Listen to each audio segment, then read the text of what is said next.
Hello everyone, আসসালামু আলাইকুম। আমি ঢাকা থেকে সঞ্জিদা বলছি। আপনারা সবাই কেমন আছেন? যে যেখান থেকে আমার ভিডিওটি দেখছেন, আশা করছি আপনারা সবাই ভালো আছেন।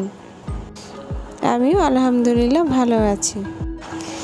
আমি আজকে আপনাদের কমলা লেবু এবং মালটার একটা মিক্সার জুস বানিয়ে দেখাবো। তো প্রথমেই আমি কমলা লেবুর খোসা ছাড়িয়ে নিচ্ছি। এই তো আমি এখানে 2টা কমলা লেবুর খোসা ছাড়িয়ে নিয়েছি। আর এখানে আমি 2টা কমলা লেবু 2টা মালটাকে কেটে এখান থেকে জুস বের করে নিব। কমলা লেবুর যে কোষ বের করে নিলাম আর মালটার যে রস বের হবে, এই দুটার সমন্বয়ে মিক্সার করে আমি একটা জুস বানিয়ে নিব। এখন মালটাকে আমি কেটে মাঝখান থেকে রসটা বের করে নিচ্ছি। জুস বানাতে বানাতে একটা কথা বলে রাখি, আমার চ্যানেলটিকে সাবস্ক্রাইব করে দিবেন এবং একটা লাইক দিয়ে দিবেন। প্লিজ সাবস্ক্রাইব করে লাইক দিয়ে একটা শেয়ার করে দিবেন। আপনাদের শেয়ারে কিন্তু আমার ভিডিওটি অনেকটা এগিয়ে থাকবে। আমি অনেক কষ্ট করে আপনাদের জন্য ভিডিও বানাই, আমি অনুপ্রেরণা পাবো যদি আপনারা আমাকে হেল্প করেন। এখানে আমি 2টা মালটার রস বের করে নিয়েছি। আমি এখানে মালটা, কমলা এবং লেবুর রস মিলিয়ে আমি একটা জুস তৈরি করে দেখাবো। এখন তো আমাদের দেশে প্রচণ্ড গরম পড়েছে। এই গরমের মধ্যে যদি আপনারা বেশি করে জুস খান, শরবত খান, তাহলে আপনাদের অনেক উপকারে আসবে। আর এটা তো খুবই হেলদি একটা ভিটামিন সি সমৃদ্ধ জুস। এখন চলেন আমরা জুস তৈরি করতে চলে যাই। এখন একটা আমি ব্লেন্ডার জাগের মধ্যে আমি এই কমলার কোষগুলো দিয়ে দিলাম আর 2টা মালটার জুস তৈরি করে নিয়েছি, মানে রস তৈরি করে নিয়েছি। এই মালটার রসটা দিয়ে কমলার এর মধ্যে আমি একসাথে দিয়ে দিলাম।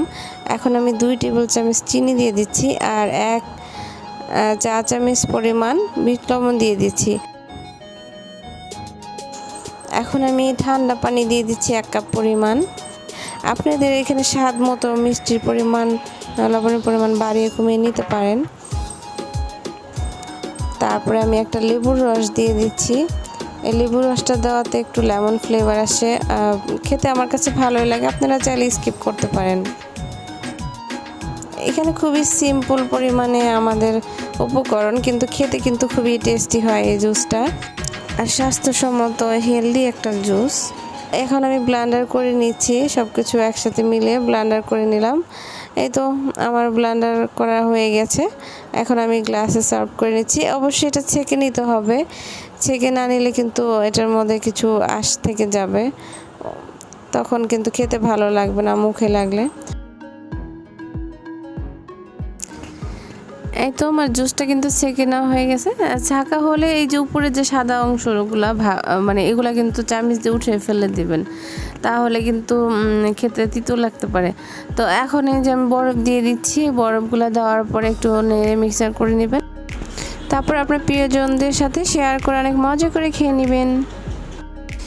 আমিও আমার জুসটাকে এখন খেয়ে নিব মজা করে। আপনাদের সাথে তো শেয়ার করলাম, তো আপনাদেরকে খাওয়াতে পারলাম না, তো সেজন্য আপনারা বাসায় বানিয়ে খাবেন। এই তো দেখলেন কত সহজেই কিন্তু আমরা অরেঞ্জ জুস বানিয়ে নিলাম। আর এখানে বরফ দিয়ে দিচ্ছি। অবশ্যই বরফটা কিন্তু দিতে হবে, আর ঠান্ডা পানি দিয়ে অল্প একটু পরিমাণ যে পানি দিয়ে ব্লেন্ড করলাম, এইটা কিন্তু করতেই হবে, এটা স্কিপ করা যাবে না, তা নাহলে কিন্তু খেতে একটু মজা লাগবে না জুসটা। আমার কাছে কিন্তু ঠান্ডা ঠান্ডা এই জুসটা খেতে অসাধারণ লাগে। আমি আপনাদেরকে এই জন্য শেয়ার করলাম। তো আমার রেসিপিটি যদি ভালো লেগে থাকে তো অবশ্যই আমার চ্যানেলটি সাবস্ক্রাইব করে দিবেন, লাইক দিয়ে শেয়ার করে দিবেন। তো থ্যাংক ইউ ফর ওয়াচিং। সবাই অনেক ভালো থাকবেন। আল্লাহ হাফেজ।